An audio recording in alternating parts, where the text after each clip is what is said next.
বজরংবলীর জন্মদিন। গভীর জঙ্গলের এক কোণে বসেছিলেন ঋষি অঞ্জনী।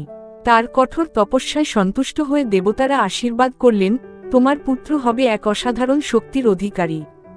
সময় পেরিয়ে একদিন অঞ্জনী দেবীর কোল আলো করে জন্ম নিলেন বজরংবলী, অর্থাৎ হনুমান। সেদিন প্রকৃতিও যেন আনন্দে নেচে উঠল। বাতাসে ভেসে এলো সুগন্ধ, আকাশে সূর্য উজ্জ্বল আলো ছড়াল, আর দেবতারা বর্ষণ করলেন ফুলের বৃষ্টি। শৈশব থেকেই তার অসাধারণ শক্তির পরিচয় মেলে।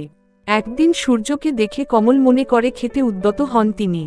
দেবরাজ ইন্দ্র বজ্রপাত করে তাকে থামান, কিন্তু বজরংবলী অমরত্বের বর লাভ করেন এবং হয়ে ওঠেন পরাক্রমশালী।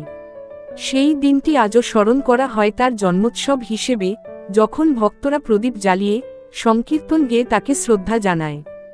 বজরংবলীর মহিমা আজও চির সচেতন, ঠিক যেমন ছিল তার জন্মদিনের সেই উজ্জ্বল সকাল। এই রকম আরও ভিডিও পেতে গেলে চ্যানেলটিকে লাইক, কমেন্ট, শেয়ার ও সাবস্ক্রাইব করুন।